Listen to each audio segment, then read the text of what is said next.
আফগানিস্তান ও পাকিস্তানের মধ্যবর্তী সীমানা চিহ্নিতকরণ লাইন। আফগানিস্তান ও পাকিস্তানের মধ্যবর্তী সীমানা চিহ্নিতকরণ লাইন হচ্ছে Duran line. Duran line just মনে রাখতে হবে, আপা ডুব দেয়, সাদিয়া আপা ডুব দেয়। আতে হচ্ছে আফগানিস্তান, পাতে হচ্ছে পাকিস্তান, ডুতে হচ্ছে ডুরান লাইন। ঢাকা বিশ্ববিদ্যালয়ের প্রথম ছাত্রীকে, ঢাকা বিশ্ববিদ্যালয়ের প্রথম ছাত্রী হচ্ছে লীলা নাগ। সঠিক উত্তর হচ্ছে লীলা নাগ। বাংলাপিডিয়া প্রকাশিত হয় কোথা থেকে? বাংলাপিডিয়া প্রকাশিত হয় এশিয়াটিক সোসাইটি থেকে। সঠিক উত্তর হচ্ছে এশিয়াটিক সোসাইটি। আমার ভাই রক্তে রাঙ্গানো গানটির সুরকারকে? আমার ভাইয়ের রক্তে রাঙ্গানো 21শে ফেব্রুয়ারি আমি কি তা ভুলিতে পারি গানটি সুরকার হচ্ছেন আলতাফ মাহমুদ। সঠিক উত্তর হচ্ছে আলতাফ মাহমুদ। মহাকাব্য নয় কোনটি? কোনটি মহাকাব্য নয়? মহাকাব্য নয় হচ্ছে জুলিয়াস সিজার। জুলিয়াস সিজার মহাকাব্য নয়। এখানে ইলিয়াড, ইনিড এবং গিলগামেশ এই তিনটা মহাকাব্য নয় হচ্ছে জুলিয়াস সিজার। জহির রায়হানের স্টপ জেনোসাইড কোন ধরনের রচনা? জহির রায়হানের স্টপ জেনোসাইড এটি গণহত্যার প্রামাণ্য চিত্র। সঠিক উত্তর হচ্ছে গণহত্যার প্রামাণ্য চিত্র। বাংলা নববর্ষ কে চালু করেছিলেন? বাংলা নববর্ষ চালু করেছিলেন সম্রাট আকবর। সম্রাট আকবর 1556 সালের 14 ফেব্রুয়ারি সিংহাসন আরোহণ করেন এবং পরবর্তীতে 1584 সালে তিনি তার জ্যোতিষী আমির ফতেউল্লাহ সিরাজীকে নির্দেশ দিয়েছিলেন একটি বাংলা বর্ষপঞ্জি চালু করার জন্য, এবং আকবরের নির্দেশে আমির ফতেউল্লাহ সিরাজী 1584 সালে বাংলা নববর্ষ চালু করেন। সেভেন সিস্টার্স কি? সেভেন সিস্টার্স হচ্ছে ভারতে, বাংলাদেশের উত্তর পূর্বাঞ্চলে অবস্থিত ভারতের 7টি অঙ্গরাজ্য রয়েছে। এই 7টি রাজ্যকে বলে সেভেন সিস্টার্স। সঠিক উত্তর হচ্ছে ভারতের 7টি রাজ্য। হাজার হ্রদের দেশ কোনটি? হাজার হ্রদের দেশ, হাজার হ্রদের দেশ কোনটি? হাজার হ্রদের দেশ হচ্ছে ফিনল্যান্ড। সঠিক উত্তর হচ্ছে ফিনল্যান্ড। ফিনল্যান্ড হচ্ছে হাজার হ্রদের দেশ।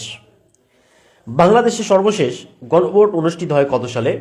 বাংলাদেশে সর্বশেষ গণভোট অনুষ্ঠিত হয় 1991 সালে। সঠিক উত্তর হচ্ছে 1991। দ্বিজাতি তত্ত্বের উপকারকে? দ্বিজাতি তত্ত্বের উপকার হচ্ছেন মোহাম্মদ আলী জিন্নাহ। মোহাম্মদ আলী জিন্নাহ। মোহাম্মদ আলী জিন্নাহ 1939 সালে এই তত্ত্বটি প্রদান করেছিলেন এবং এই তত্ত্বে তিনি বলেছিলেন হিন্দু মুসলমান আলাদা জাতি, সুতরাং তাদের জন্য আলাদা রাষ্ট্র দরকার।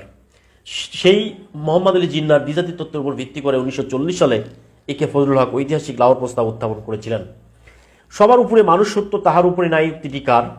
সবার উপরে মানুষ সত্য তাহার উপরে নাই উক্তিটি চণ্ডীদাস। চণ্ডীদাসের এই উক্তিটা হচ্ছে চণ্ডীদাস। সঠিক উত্তর হলো চণ্ডীদাস। ইউরোপের একমাত্র মুসলমান দেশ কোনটা? ইউরোপের একমাত্র মুসলিম দেশ হচ্ছে আলবেনিয়া।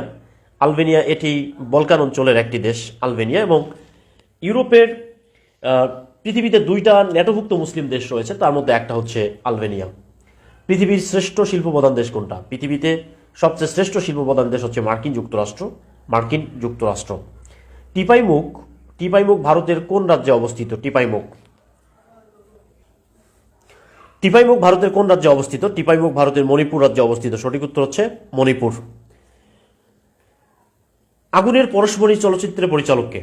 যুক্তরাষ্ট্রের শিকাগো শহরে এটি বাংলাদেশি এফ.আর. খান এই সিএস টাওয়ার ডিজাইন করেছেন। এমিরিটাস অধ্যাপক, এমিরিটাস প্রফেসরের চাকরি মেয়াদ কত? এমিরিটাস প্রফেসর চাকরি মেয়াদ হচ্ছে আজীবন। সঠিক উত্তর হচ্ছে আজীবন। আলেকজান্ডারের শিক্ষক কে ছিলেন? আলেকজান্ডারের শিক্ষক ছিলেন এরিস্টটল। এরিস্টটল মনে রাখতে হবে। এসপা, এসপা মনে রাখতে হবে। এসতে হলো সক্রেটিস, প্লেটো, এরিস্টটল, আলেকজান্ডার। এসপা মনে রাখলেই এটা মনে থাকবে। নোবেল শান্তি পুরস্কার কোন দেশ থেকে দেওয়া হয়? নোবেল শান্তি পুরস্কার দেওয়া হয় নরওয়ে থেকে। নরওয়েজিয়ান নোবেল কমিটি নোবেল শান্তি পুরস্কার প্রদান করে থাকে। বাংলাদেশি বংশোদ্ভূত ব্রিটিশ তরুণ উদ্যোক্তা, লেখক ও বক্তাকে? বাংলাদেশি বংশোদ্ভূত ব্রিটিশ তরুণ উদ্যোক্তা, লেখক ও বক্তা হচ্ছে সাবিরুল ইসলাম। সঠিক উত্তর হচ্ছে সাবিরুল ইসলাম। আল কুরআন সর্বপ্রথম বাংলায় অনুবাদ করেন কে? আল কুরআন সর্বপ্রথম বাংলায় অনুবাদ করেন, পূর্ণাঙ্গ আল কুরআন বাংলায় অনুবাদ করেন ভাই গিরিশচন্দ্র সেন। তবে পবিত্র কোরআনের আমপারাটি প্রথম অনুবাদ করেছেন মাওলানা আমির উদ্দিন বসুনিয়া। বাংলাদেশের কৃষি দিবস কত তারিখ? বাংলাদেশের কৃষি দিবস হচ্ছে 1 অগ্রহায়ণ। সঠিক উত্তর হচ্ছে 1 অগ্রহায়ণ। কোন কবির মাও একজন কবি ছিলেন? কবি জীবনানন্দ দাশ। জীবনানন্দ দাশের মা একজন কবি ছিলেন। তার মায়ের নাম ছিল কুসুম কুমারী দাস। তার বিখ্যাত কবিতা হচ্ছে আমাদের দেশে হবে সেই ছেলে কবে, কথায় না বড় হয়ে কাজে বড় হবে, মুখে হাসি বুকে বল তেজে ভরা মন, মানুষ হইতে হবে এই যার পণ। জীবন থেকে নেওয়া চলচ্চিত্রের নির্মাতাকে? জীবন থেকে নেওয়া চলচ্চিত্রের নির্মাতা হচ্ছে জহির রায়হান। সঠিক উত্তর। বনি আদম গ্রন্থের রচয়িতাকে? বনি আদম, বনি আদম গ্রন্থের রচয়িতা হচ্ছে গোলাম মোস্তফা। গোলাম মোস্তফা, সঠিক উত্তর হচ্ছে গোলাম মোস্তফা বনি আদম। বাংলাদেশের প্রাকৃতিক মৎস্য প্রজনন কেন্দ্র কোনটি? বাংলাদেশের একমাত্র প্রাকৃতিক মৎস্য প্রজনন কেন্দ্র হচ্ছে হালদা নদী, হালদা। বাংলাদেশের জাতীয় মহিলা ক্রীড়া উন্নয়ন সংস্থা কবে গঠিত হয়? বাংলাদেশের জাতীয় মহিলা ক্রীড়া উন্নয়ন সংস্থা গঠিত হয় 1972 সালে, সঠিক উত্তর হচ্ছে 1972। বাংলাদেশের সবচেয়ে বেশি চা উৎপন্ন হয় কোন জেলায়? বাংলাদেশের সবচেয়ে বেশি চা উৎপন্ন হয় মৌলভীবাজার জেলায়, সঠিক উত্তর হচ্ছে মৌলভীবাজার। বাংলাদেশ বিমানের আন্তর্জাতিক ফ্লাইট শুরু হয় কবে? বাংলাদেশ বিমান আন্তর্জাতিক ফ্লাইটটি শুরু হয় 4 মার্চ 1972, সঠিক উত্তর হচ্ছে 4 মার্চ 1972। ডিয়ার স্টুডেন্টস, এই ভিডিও ক্লাসটির মাধ্যমে সাধারণ জ্ঞান থেকে গুরুত্বপূর্ণ 30টি প্রশ্ন আলোচনা করে দিয়েছি। এটি মডেল টেস্ট নাম্বার 25।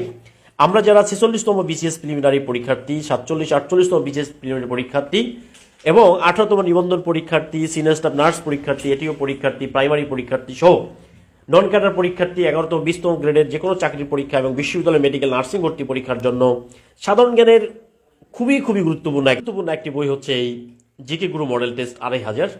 এই যে ভিডিও ক্লাসটি আমি করে দিয়েছি এটি হলো সাইফ স্যার সম্পাদিত জিকে গুরু মডেল টেস্ট 2500 বই থেকে এই ভিডিও ক্লাসটি করা হয়েছে। এই মোস্ট ওয়ান্টেড একটি বই। এই বইটা যদি আপনি নিতে চান তাহলে আপনি বাংলাদেশ যে কোনো লাইব্রেরিতে খোঁজ করবেন অথবা আপনাদের সাইফ স্যারের Saif BCS academy online page থেকে কিন্তু আপনি এই বইটা সংগ্রহ করতে পারবেন। ডিয়ার স্টুডেন্টস, আশা করি আপনারা অনেক বেশি ভালো আছেন এবং ভালো থাকবেন। আপনাদের সবার জন্য অনেক শুভকামনা জানিয়ে এখানে শেষ করছি। খোদা হাফেজ। আসসালামু আলাইকুম ওয়া রাহমাতুল্লাহ।